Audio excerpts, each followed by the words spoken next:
আমরা দেখেছি 5 আগস্টের পরে জুলাই গণ অভ্যুত্থানে পাওয়ার হাউস হিসেবে কাজ করা 7 কলেজের মধ্যে পরস্পরের মধ্যে সংঘাত লাগিয়ে দেওয়া হয়েছে। আমরা দেখতে পাই কিছুদিন পরপরই Dhaka college, city college, ideal কলেজের মধ্যে সংঘাত লাগিয়ে দেওয়া হয়। এরই ধারাবাহিকতায় আমরা দেখতে পেলাম চট্টগ্রাম বিশ্ববিদ্যালয়ে বহিরাগত জঙ্গি সন্ত্রাসী কর্তৃক শিক্ষার্থীদের উপরে নৃশংস হামলা পরিচালনা করা হয়েছে। আমরা দেখতে পেয়েছি বাংলাদেশ কৃষি বিশ্ববিদ্যালয়ে নৃশংস হামলা পরিচালনা করা হয়েছে। আমরা মনে করি এ সকল হামলা সংঘাত একটি পূর্ব পরিকল্পনার অংশ, যার উদ্দেশ্য হচ্ছে এই মামলা তারপরে বিশৃঙ্খল পরিবেশ সৃষ্টি করে যাতে বাংলাদেশে একটি নৈরাজ্যকর পরিস্থিতি সৃষ্টি করা যায় এবং বাংলাদেশে একটি নৈরাজ্যকর অস্থিতিশীল পরিবেশ সৃষ্টি করতে পারলে ওই পতিত ফ্যাসিবাদ শক্তিশালী হয় এবং তাদের উদ্দেশ্য হাসিল হয়। এর ধারাবাহিকতায় আমরা দেখতে পাচ্ছি অনেকেই পতিত ফ্যাসিবাদকে নানানভাবে সহযোগিতা করার জন্য বিভিন্ন ধরনের সংঘাত লাগানোর কাজ করে যাচ্ছে। আমরা দেখতে পেয়েছি রাজশাহী বিশ্ববিদ্যালয়ে রাষ্ট্রীয় নির্বাচনকে কেন্দ্র করে সংঘাতের সূচনা হয়েছে, টেবিল চেয়ার ভাঙচুরের ঘটনা ঘটেছে। এই পর্যায়ে আগামীকাল ডাকসু নির্বাচন অনুষ্ঠিত হবে এবং একে একে ডাকসু, রাকসু, টাকসু সকল বিশ্ববিদ্যালয় এবং কলেজের ছাত্র সংসদ নির্বাচন অনুষ্ঠিত হবে। সেই নির্বাচনের বাংলাদেশে যে 15-16 বছর পরে গণতন্ত্রের এক নতুন অগ্রযাত্রার সূচনা হতে যাচ্ছে, সেটা সহ্য করতে পারছে না একটা গোষ্ঠী এবং তারা নানাভাবে চেষ্টা করে অভ্যুত্থানের শক্তিগুলোর মধ্যে নানা ধরনের সংঘাত লাগানোর চেষ্টা করছে এবং এই সংঘাত লাগানোর একটাই উদ্দেশ্য, বাংলাদেশ যে গণতন্ত্রের দিকে যাচ্ছে, গণতান্ত্রিক অগ্রযাত্রার দিকে যাচ্ছে, সেই গণতান্ত্রিক অগ্রযাত্রাকে রুখে দেওয়া এবং বাংলাদেশকে একটি ব্যর্থ রাষ্ট্র হিসেবে পরিণত করা। সেই ধারাবাহিকতায় তারা ডাকসু নির্বাচনকে বানচাল করার জন্য বিভিন্ন ধরনের ষড়যন্ত্র করছে। আমরা এই নিষিদ্ধ ঘোষিত সন্ত্রাসী সংগঠন, জঙ্গি সশস্ত্র সংগঠন আওয়ামী লীগ, ছাত্রলীগের ইন্টারনাল টেলিগ্রাম গ্রুপগুলো স্ক্রিনশট দেখেছি। সেখানে ডাকসু নির্বাচনকে বানচাল করার জন্য এবং এখানে সংঘাত সৃষ্টি করার জন্য, সাবোটেজ করার জন্য তারা বিভিন্ন ধরনের প্ল্যান পরিকল্পনা করছে। এজন্য আমরা আরো বিভিন্ন তথ্য পাচ্ছি এবং আমরা এই টেলিগ্রাম মেসেজগুলো দেখে বিভিন্ন ধরনের তথ্য পাচ্ছি যে আগামীকাল ডাকসু নির্বাচনকে কেন্দ্র করে নিষিদ্ধ ঘোষিত ছাত্রলীগ সন্ত্রাসীরা ক্যাম্পাসের আশেপাশে অবস্থান নেবে এবং সুযোগ বুঝে ক্যাম্পাসে প্রবেশ করে ক্যাম্পাসে একটি সংঘাত লাগানোর চেষ্টা করতে পারে। তাই আমরা আজকে জুলাই 1-এর পক্ষ থেকে স্বরাষ্ট্র মন্ত্রণালয়কে আহ্বান জানাবো, আপনারা এই বিষয়গুলোকে কনসার্নে নিন এবং নিষিদ্ধ সন্ত্রাসী, জঙ্গি লীগ, সশস্ত্র লীগকে যেখানে হবেন সেখানেই তাদেরকে গ্রেফতার করুন এবং বিচারের মুখোমুখি করুন। পাশাপাশি আমরা দেখতে পাচ্ছি এই নিষিদ্ধ লীগ, এই নিষিদ্ধ সন্ত্রাসী লীগ গত কয়েকদিন ধরে টানা তারা ঝটিকা মিছিল করে যাচ্ছে, কিন্তু স্বরাষ্ট্র মন্ত্রণালয় থেকে কোনো ধরনের পদক্ষেপ গ্রহণ করা হচ্ছে না। যদি এই সকল নিষিদ্ধ সন্ত্রাসী লীগদের দৌরত্ব না কমানো হয়, যদি তাদেরকে গ্রেফতার না করা হয়, যদি তাদেরকে বিচারের মুখোমুখি না করা হয়, যদি প্রয়োজন পড়ে জুলাই 1-এর সংগঠনগুলো যদি মনে করে আমরা সবাই মিলে ঐক্যবদ্ধ হবে, এরকম সিদ্ধান্ত নিতেও বাধ্য হতে পারি যে আমরা স্বরাষ্ট্র মন্ত্রণালয় ঘেরাও করব। সুতরাং এই ধরনের হটকারিমূলক কাজ করবেন না। আপনাদেরকে অভ্যুত্থানের রক্তের উপর দাঁড়িয়ে যে দায়িত্ব দেওয়া হয়েছে সে দায়িত্ব পালন করুন, আর যদি পালন করতে না পারেন দায়িত্ব ছেড়ে দিয়ে চলে যান। এই দায়িত্ব সামলানোর মতো অনেক যোগ্য লোক আছে আপনাদের থেকে। এই আশাবাদ ব্যক্ত করে আমার বক্তব্য এখানে শেষ করছি। সবাইকে ধন্যবাদ। ইনকিলাব জিন্দাবাদ, বাংলাদেশ চিরজীবী হোক।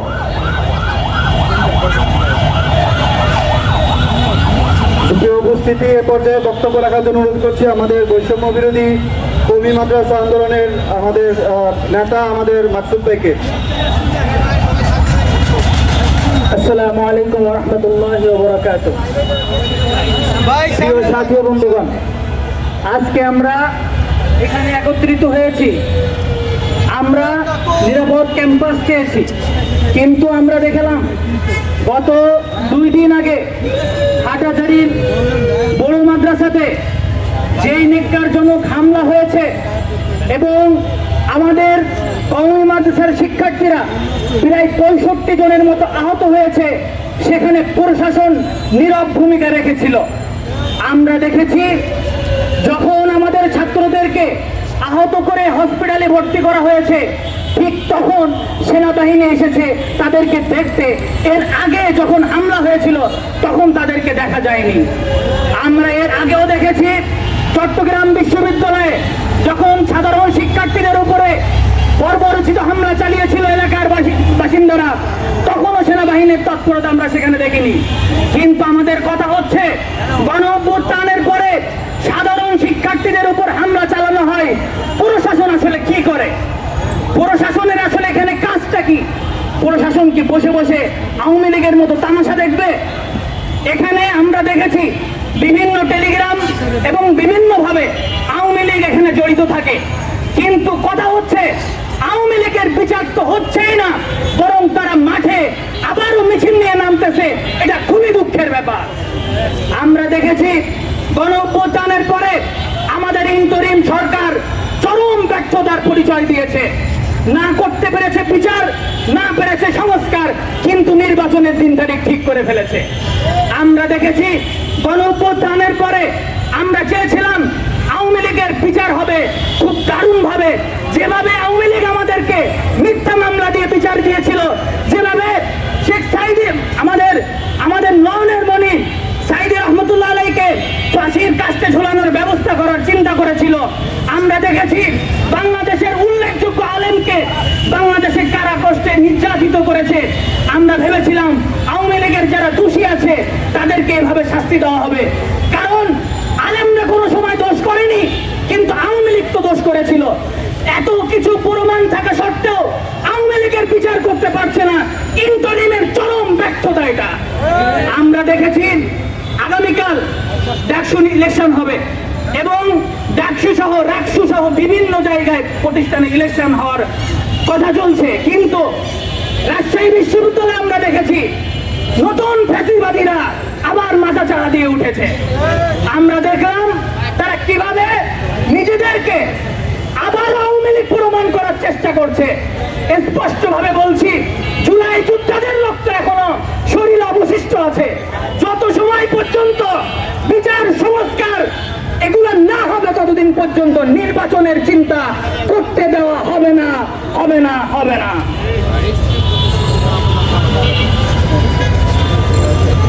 এ পর্যায়ে বক্তব্য রাখবেন আসমাউল হুসনা।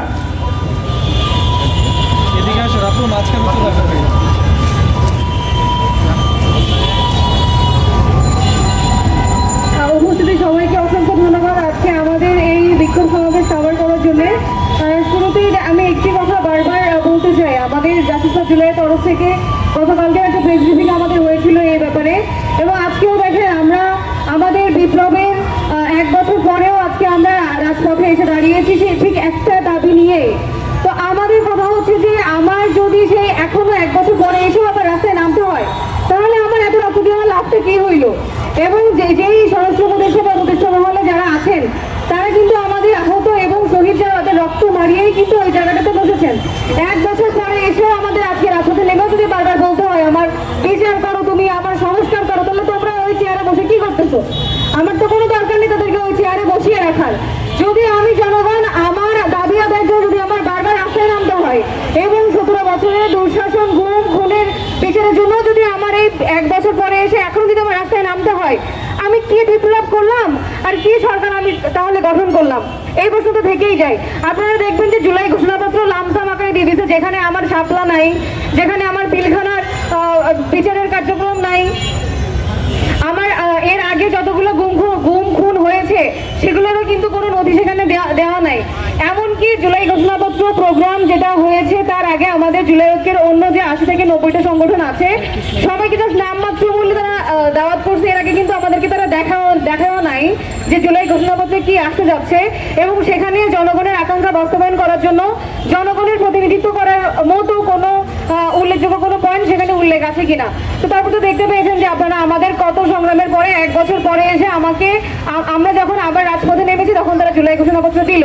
তো বারবার যদি আমাদের সাথে এরকম প্রহসন করা হয় এবং যারা ওখানে বসে আছেন, মাননীয় স্বরাষ্ট্র উপদেষ্টা, প্রধান উপদেষ্টার বিশেষ সহকারী খোদাবস, আইন উপদেষ্টা আসিফ নজরুল, তারা যদি আমাদেরকে বারবারই রাস্তায় নেবে তাদের কাছে দাবি পৌঁছাইতে হয়, কিসের জন্য তাহলে তারা বসে আছে রাস্তায়? আপনারা দেখবেন আমাদের ডাকসু আজ এত বছর পরে অনুষ্ঠিত হতে যাচ্ছে, এই ডাকসুকে ঘিরেও চলতেছে নানা ধরনের ষড়যন্ত্র। এক পক্ষ আর এক পক্ষকে কাদা ছোড়াছুড়ি করতেছে, সবই হচ্ছে। আমার কথা হচ্ছে যে আমার এখনো যদি রাজপথে নামতে হয় তাহলে আমি আমার বিচার কবে পাবো? আপনি সংস্কার করেন নাই, আপনি বিচার কার্যক্রম শুরু করেন নাই, আপনি নির্বাচন দেওয়ার জন্য উঠে পড়ে লেগে আছেন। আপনাকে তাহলে আমরা কি জন্য বসিয়েছি? আমাদের দাবি তো আদায় হয় নাই। আপনি জুলাইয়ের হত্যার বিচার করতে পারেন নাই, আপনি তাদের পুনর্বাসনের ব্যবস্থা করতে পারেন নাই, এখনো পঙ্গু হাসপাতালে মানুষজনেরা আছে, আপনি কোনো বিচারিত করতে পারছেন না। আইন শৃঙ্খলা ভেঙে পড়েছে আমার প্রত্যেকটা জায়গায়, প্রত্যেকটা থানায়, কোথায় পুলিশ বাহিনী ঠিক মতো কাজ করছে না, কোন জায়গায় কাজ করছে না। আপনারা দেখেন উপজেলা পরিষদ থেকে শুরু করে থানা পর্যায়ে, এমনকি ডিসি জেলা প্রশাসক পর্যন্ত তারা কিন্তু কোনো ফাংশন করতেছে না। চিটাগং ইউনিভার্সিটিতে যে হামলাটা হলো, আমার 24 ঘন্টা কেন লাগলো আমার ভাইদেরকে উদ্ধার করার জন্য? গোপালগঞ্জে যে হামলা হলো, ঠিকই তো সেখানে সেনাবাহিনী এপিসি নিয়ে উপস্থিত ছিল। নুরু ভাইয়ের উপরে হামলা হলো, 24 পার হয়ে 25-এ আসার পরেও এত বড় একটা হামলা হলো, তারপরে সেটা নিয়ে আর কোনো মাথা ব্যথা নাই। এরপর দেখেন লিগরা আবার মিছিল দেওয়া শুরু করছে। আমার লিগ নিষিদ্ধ হলো লামসাম করে, বারবারই আমাদের রাস্তায় নেমে তারপরে আমাদের দাবি আদায় করতে হচ্ছে। আমার কথা হচ্ছে ঠিক আর কতদিন, আর কতজন মারা গেলে, মানে এমন একটা অবস্থা হয়ে গেছে যে চিটাগং ইউনিভার্সিটিতে যখন হামলাগুলো হলো, এটা তো ঢাবি না, এই জন্য সরকার কোনো কার্যক্রম বা কোনো কার্যকরী পদক্ষেপ নেয় নাই। ব্যাপারটা তো কখনো এরকম ছিল না যে এখানে স্টুডেন্ট যারা তারা যেখানে অসুবিধায় পড়বে সেখানে তাদেরকে কোপানো হচ্ছে। স্বরাষ্ট্র উপদেষ্টা কোনো বিবৃতি দিয়েছে, আইন উপদেষ্টা কোনো কিছু করেছে, তারা ফেসবুকে বসে বসে সমবেদনা জানায়। তো তোমার যদি সমবেদনা জানানোর জন্য তোর সিটিং মিনিস্টার হও নাই, সমবেদনা তো আমরা জানাইতে পারি জনগণ হিসেবে, যেহেতু আমরা কোনো পাওয়ার হোল্ড করি না সেই জায়গা থেকে। তো এই যে ঢাবির এগেনস্টে দেশের অন্য সকল পাবলিক বিশ্ববিদ্যালয়কে এগেনস্টে নিয়ে যাচ্ছে যে আজকে ঢাবি না বিধায় আমরা হয়তো বা কোনো কাভারেজ পাচ্ছি না, বা পুলিশ হয়তো বা গুরুত্ব দিচ্ছে না, বা প্রশাসন হয়তো বা গুরুত্ব দিচ্ছে না। আবার দেখেন আমাদের চিটাগংয়ের ভিসি, তিনি খুব আবেগ আপ্লুত হয়ে গেছে এই ভেবে যে তাকে স্বরাষ্ট্র উপদেষ্টা ফোন করতে। মানে এইরকম ভিসি তো আমার দরকার নাই যে তুমি তোমার ইউনিভার্সিটির প্রশাসন, ইউনিভার্সিটির জমি তুমি তোমার ইউনিভার্সিটির স্টুডেন্টের জন্য তুমি সংরক্ষিত করতে পারো নাই। স্বরাষ্ট্র উপদেষ্টা তোমাকে ফোন দিয়েছে দেখে তুমি খুব আবেগ আপ্লুত হয়ে গেছে যে আমাকে কতবার স্বরাষ্ট্র উপদেষ্টা ফোন দিতে। এইরকম মেরুদণ্ডহীন শিক্ষক তো আমাদের দরকার নাই। এই শিক্ষক তো আমার 24শে জুলাইও ছিল, যারা আমার হলের প্রবোস্ট, যারা রোকেয়া হলের, সে পালাই গেছিল, পরে বলা হয়েছে যে আমরা নাকি তাকে জিম্মি করে রাখছি। তো এইরকম নীল দলের যারা প্রফেসর, তারা তো এখনো বহল তবিয়াতে আছে আমাদের ইউনিভার্সিটিগুলোতে। আমার তো দরকার নেই এরকম মেরুদণ্ডহীন শিক্ষক। এবং অন্যান্য জায়গায় আরো যেখানে যারা আছে, আমার তো কোনো সংস্কারই হয় নাই। আমার শিক্ষা সংস্কার হয় নাই, আইন সংস্কার হয় নাই, পুলিশ সংস্কার হয় নাই। এই একই পুলিশ, যে পুলিশ এখনো আছে, বিএনপি আসুক বা অন্য যেই দলই আসুক না কেন আগামী নির্বাচনে, তারা যে পুলিশকে আবার ব্যবহার করবে না, এর কোনো গ্যারান্টি কি আপনারা দিতে পারবেন? আমরা তো দিতে পারবো না। আমার এই সংস্কারটা কবে হবে? তো আমরা একটা কথাই আজকে বলতে চাই, আমার যদি সংস্কার না হয় আমরা স্বরাষ্ট্র মন্ত্রণালয় ঘেরাও করতে বাধ্য হব, যেটা আমার সহযোগিতা একটু আগে বলে গেছে। আমি আমার বক্তব্য বড় করতে চাই না। এই মুহূর্তে বক্তব্য রাখবেন বোরহানুদ্দিন ভাই। ধন্যবাদ আসমান হোসেন আপুকে। এখন বক্তব্য দেওয়ার জন্য অনুরোধ করছি জাগ্রত জুলাইয়ের সহ সাধারণ সম্পাদক কবি হাসনাইন ইকবালকে। কবি হাসনাইন ইকবাল।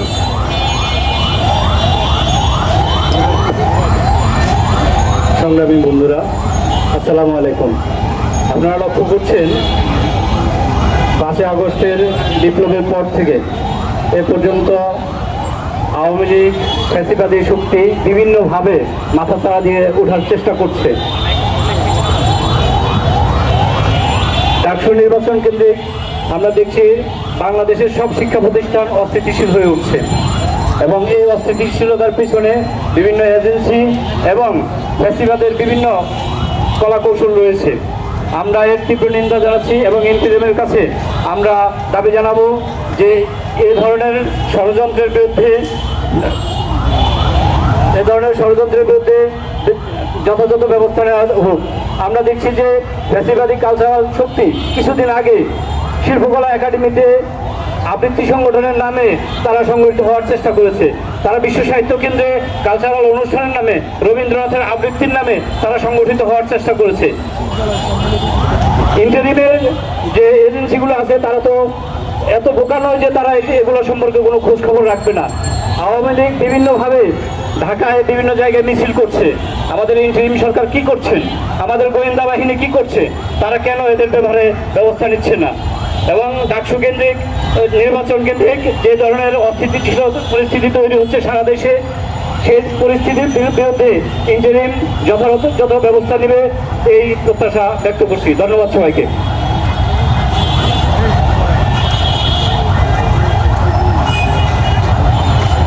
বক্তব্য দেওয়ার জন্য অনুরোধ করছি জুলাইয়ের অন্যতম যোদ্ধা, এসো দেশ গড়ের সভাপতি শহীদ মেজর ফজলুল হুদার প্রিয় ছোট ভাই, আমাদের প্রিয় ডিউ খুদা ভাই বক্তব্য রাখছেন। দেশব্যাপী এবং রাজধানীতে সন্ত্রাসী নিষিদ্ধ আওয়ামী লীগ নৈরাজ্য সৃষ্টি করছে, যার কারণে আইন শৃঙ্খলা পরিস্থিতি বিশৃঙ্খল হয়ে যাচ্ছে। ক্যাম্পাসে তারা অস্থিতিশীলতা সৃষ্টি করে আমাদের জুলাই বিপ্লবের অর্জনকে ধ্বংস করে দিতে যাচ্ছে।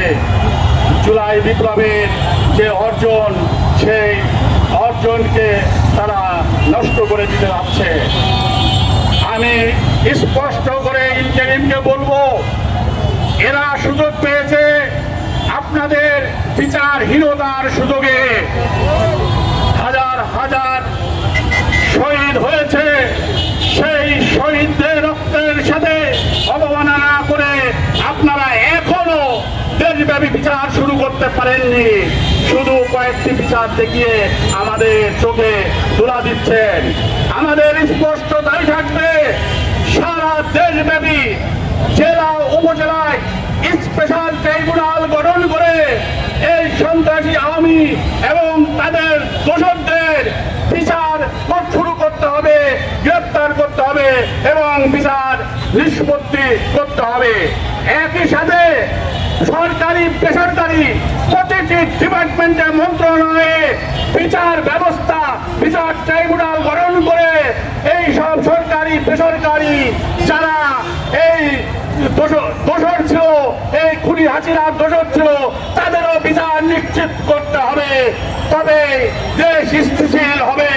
আমি এই দাবি রেখে এবং এই দাবি পূরণ করার জন্য তাদেরকে আহ্বান জানাচ্ছি। নইলে যে কোনো উদ্ভূত পরিস্থিতির জন্য আপনাদের দায়ী থাকতে হবে। বাংলাদেশ জিন্দাবাদ, ভারতীয় আধিপত্যবাদ ধ্বংস নিবাদ, ভারতীয় দালালরা হুঁশিয়ার সাবধান, ইনকিলাব জিন্দাবাদ।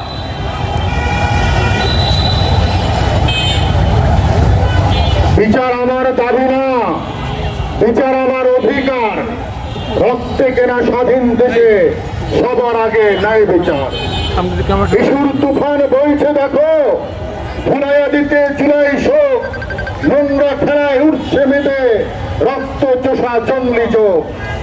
ভুলবো না রে ভুলবো না, তোদের তরে স্বদেশে জুড়ে দণ্ড বিধির শুনব না। গাদ্দার থাকবেই সব যুগে, তাতে কি দেশটাকে তুলে দেব শত্রুর হাতে কি। বন্ধুগণ, আমাদের এই মানববন্ধন শেষ পর্যায়ে রয়েছে, একটু পরে বক্তব্য রাখবেন জুলাইয়ের অন্যতম সংগঠক এবি জুবায়ের। তার আগে বক্তব্য দেওয়ার জন্য অনুরোধ করছি জুলাইয়ের অন্যতম সিপাহসালার জাগ্রত জুলাইয়ের উপদেষ্টা, জুলাই ঐক্যের অন্যতম প্রধান সংগঠক ইসরাফিল ফরাজিকে বক্তব্য দেওয়ার জন্য অনুরোধ করছি।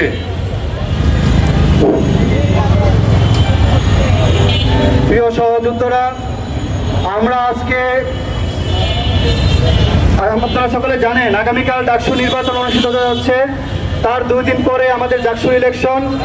একই সঙ্গে গত কয়েকদিন যাবৎ আওয়ামী লীগের দোসর এবং তার সহযোগী সংগঠন যতগুলো সংগঠন আছে, আওয়ামী লীগ, যুবলীগ, নিষিদ্ধ ছাত্রলীগ থেকে শুরু করে জাতীয় পার্টি থেকে শুরু করে সবগুলো সংগঠন বাংলাদেশ, ঢাকা সহ বিভিন্ন জায়গায় অস্থিতিশীল পরিবেশ তৈরি করার চেষ্টা করেছে সরকার। আমরা দেখেছি আওয়ামী লীগের সময় আমরা যদি 3 জন লোক এক জায়গায় জড়ো হইতাম, সেখানে ডিজিএফআই, এনএসএ থেকে বিভিন্ন লোকজন আমাদের চারপাশে ঘোরাঘুরি করতো। আজকে যখন 1000 লোক মসজিদ থেকে বের হয়ে মিছিল করে জয় বাংলার স্লোগান দেয়, বাকশালীদের স্লোগান দেয়, মজিদবাদীদের স্লোগান দেয়, তখন আমাদের পুলিশ প্রশাসন কাউকে অ্যারেস্ট করতে পারে না। পুলিশ প্রশাসন জানে না এখানে কারা জড়ো হচ্ছে, কারা মিছিল করছে, কারা এখানে হট্টগোল তৈরি করছে। আজকের এই পরিস্থিতিতে গত কয়েকদিন যাবৎ রাজধানীর বিভিন্ন জায়গায় যে পরিমাণ আক্রমণ ফুটানো হয়েছে, লাঠি নিয়ে মিছিল করা হয়েছে, মূলত ডাকসুর নির্বাচনকে বানচাল করার জন্য। আগামীকাল ডাকসুর ইলেকশন, এই ইলেকশনকে কেন্দ্র করে আমরা জানতে পেরেছি আমাদের যারা লেজুর ভিত্তিক সংগঠনগুলো আছে, ছাত্র সংগঠন, তাদের মাদার সংগঠনগুলো আমাদের ক্যাম্পাসের চারপাশে তাদের লোকজন অবস্থান নিয়ে জড়ো হবে।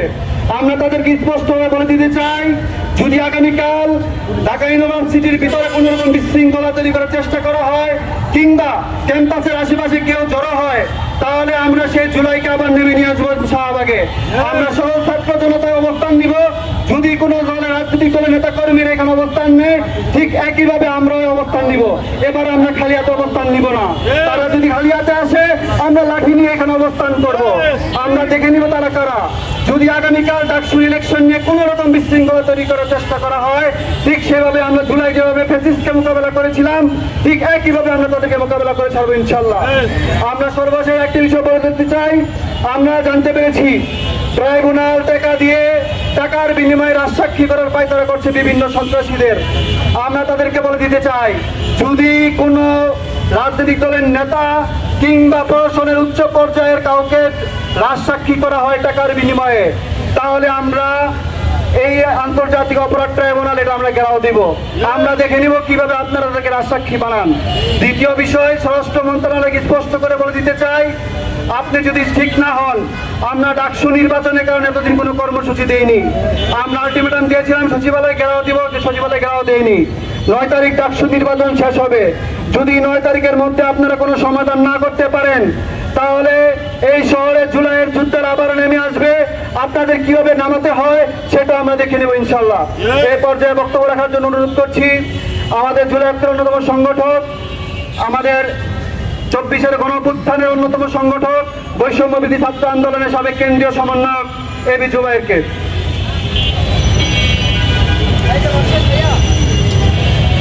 ডাকসু নির্বাচনে কয়েকদিন বেশ ব্যস্ত ছিলাম, এই জন্য বিভিন্ন বিষয়ে ফোকাস করা হয় নাই। কিন্তু ফোকাস করা হয় নাই বলে যে করা হবে না এমন কিন্তু না। আপনারা দেখেছেন লাস্ট কয়েকটা দিনে কিন্তু আওয়ামী লীগ দেশের বিভিন্ন জায়গায় মিছিল করেছে, জয় বাংলা স্লোগান দিয়েছে। আপনাদের কাছে আসলে কি মনে হয় যে তারা যে এভাবে মিছিল করছে, তারা সংগঠিত হচ্ছে, চক্রান্ত করছে, দেশের প্রশাসন জানে না? এই যে পুলিশ ভাইয়েরা বা দেশের প্রশাসন, তারা কি এগুলো জানতো না আগে থেকে? আমি আপনাদেরকে বলি, খুনি হাসিনার আমলে বিএনপি জামায়াত কোন চিপায় গিয়ে প্রোগ্রাম করতো, কোন দূরে চড়ে গিয়ে প্রোগ্রাম করতো, তাও তারা খুঁজে বের করে ফেলতো। প্রোগ্রাম হবে আজকে, কিন্তু প্রশাসনের কাছে নিউজ চলে যায় আরো 3 দিন আগে, অমুক জায়গায় অমুক প্রোগ্রাম হবে। তো সেই একই প্রশাসন এখন কেন আওয়ামী লীগ মিছিল করতেছে? তারা কি জানতো না? তারা কি কেন ঠেকাচ্ছে না? এটা মানে হচ্ছে তারা ইচ্ছে করে আওয়ামী লীগকে সুযোগ দিচ্ছে, আওয়ামী লীগকে সংগঠিত করার চেষ্টা করা হচ্ছে। আমরা অনেকবার দেখেছি বিভিন্ন সময়ে নানা নামে নানা ফর্মে রিফর্ম আওয়ামী লীগের একটা মূলা আমাদের খাওয়ানোর চেষ্টা করা হয়েছিল। তো সেইটা এখনো চলতেছে। এখানে বিভিন্ন গোষ্ঠীর ইন্ধন রয়েছে, উত্তরপাড়ার হস্তক্ষেপ আছে। যত যাই হোক, আমাদের কথা হচ্ছে যেই ছাত্র জনতা জুলাই নামিয়ে এনেছিল, সেই ছাত্র জনতা খুব ভালো করেই জানে কিভাবে জুলাইকে টিকিয়ে রাখতে হবে। যে আওয়ামী লীগের কবর বাংলা মাটিতে রচিত হয়ে গিয়েছে, সে আওয়ামী লীগকে আর কোনোভাবেই বাংলা মাটিতে ফিরে আসতে দেওয়া হবে না। যে ফর্মে হোক, যে রিফর্ম হোক, সুশীল হোক, নতুন হোক, যাই হোক, আওয়ামী লীগ কিংবা আওয়ামী লীগের কোনো বি টিম, জাতীয় পার্টি, শাহবাগী যা আছে, কারো খানা বাংলাদেশে হবে না। আর কথা পরিষ্কার। দ্বিতীয় কথা হচ্ছে, কালকে ডাকসু মানে শুধু ঢাকা বিশ্ববিদ্যালয় না, ডাকসু মানে বাংলাদেশ। যার ফল আপনারা দেখেছেন গত কয়েকটা দিনে নির্বাচন হবে ঢাকা বিশ্ববিদ্যালয়ে। সেখানে ভোট দেওয়ার জন্য দাবি শিক্ষার্থীদের বাড়ি বাড়ি গিয়ে ভোট চাচ্ছে বিএনপির নেতারা, জামায়াতের নেতারা। চিন্তা করতে পারেন, ক্যাম্পাসে ভোট হবে, সেখানে দেখা যাচ্ছে সন্ধ্যার পরে বিভিন্ন দলের নেতাকর্মীরা শিক্ষার্থীদের নিয়ে খাওয়াচ্ছে, বিভিন্ন জায়গায় রেস্টুরেন্টে খাওয়াচ্ছে। ছাত্র শিবির তারা হচ্ছে তাদের ফোকাসকে ব্যবহার করে ভোট চাচ্ছে। এটার মানে হচ্ছে ডাকসু শুধুমাত্র আমাদের ক্যাম্পাস কেন্দ্রিক না, ডাকসু বর্তমানে একটা আমাদের ন্যাশনাল ইস্যু। সুতরাং ডাকসুকে কেন্দ্র করে ডাকসুকে পাঞ্চার করার চক্রান্ত অনেকেই করবে। কারণ আজকে ডাকসু হয়ে গেলে ডাকসুর পরে জাকসু, রকসু, চাকসু সহ দেশের সমস্ত বিশ্ববিদ্যালয়ে ছাত্র সংসদ নির্বাচন হয়ে যাবে। এই নির্বাচন হয়ে গেলে আওয়ামী লীগ বা যারা পরবর্তী সময়ে আওয়ামী লীগ এবং চরিত্রে আবদ্ধ হতে চাইবে তাদের সবার জন্য সমস্যা। আওয়ামী লীগ যেই কারণে আওয়ামী লীগ হয়েছে, আরো অনেকেই চায় আওয়ামী লীগ হওয়ার জন্য, আওয়ামী লীগের চরিত্র ধারণ করার জন্য। তো যারা সামনে চাইবে, যারা আওয়ামী লীগের মতো অত্যাচার করতে চাইবে, তাদের জন্য সবচেয়ে বড় সমস্যা এই ছাত্র সংসদ নির্বাচন। এই জন্য অনেকেই চায় না এটা হয়ে যাক। অনেকগুলো চক্রান্ত হচ্ছে, ডাকসু পাঞ্চের চক্রান্ত এখনো হচ্ছে। এখনো পর্যন্ত আজকে কালকে নির্বাচন, আজকে আমাদের ক্যাম্পাসের মধ্যে এখনো বহিরাগতরা ঢুকতেছে, এখনো অনেকে পাগল বাবু করে দেখা যাচ্ছে। তো সবকিছু মিলিয়ে আবার এখানে আওয়ামী লীগের একটা অংশ যারা কিনা হচ্ছে মানে প্রকাশ্যে না, মনে মনে আওয়ামী লীগ, মানে আওয়ামী লীগ এখনো বলতে পারে না, আওয়ামী লীগের এজেন্ডা সার্ভ করার জন্য আছে এখনো ভেতরে। এরকম সুশীল আওয়ামী লীগ, ছাত্রলীগ কিন্তু ক্যাম্পাসে এখনো আছে। তো এই ভেতরের আওয়ামী লীগ এবং বাইরের গুপ্ত আওয়ামী লীগ, এই সবগুলোর সমন্বয়ের চক্রান্ত করা হচ্ছে। আমরা তার বিরুদ্ধে অবস্থান নিচ্ছি এবং স্পষ্ট বলতে চাই, ডাকসু নির্বাচন বানচাল করার জন্য যারাই কাজ করবে তাদের বিরুদ্ধে চলে রুখে দাঁড়াবে। শুধুমাত্র ডাকসু না, ডাকসু, রাকসু, চকসু, জাকসু, সমস্ত দেশের সমস্ত শিক্ষা প্রতিষ্ঠানে ছাত্র সংসদ নির্বাচন যারাই বাতিল করে দেবে তাদের বিরুদ্ধে আমাদের লড়াই থাকবে। একই সাথে আওয়ামী লীগের সমস্ত কার্যক্রম নিতে জানাচ্ছি, তাদের যে ফিরিয়ে আনার চক্রান্ত হচ্ছে সেটার বিরুদ্ধে আমাদের লড়াই থাকবে। ডাকসু বানচাল চক্রান্ত হচ্ছে, তাদের বিরুদ্ধে আমাদের লড়াই থাকবে। ধন্যবাদ সবাইকে।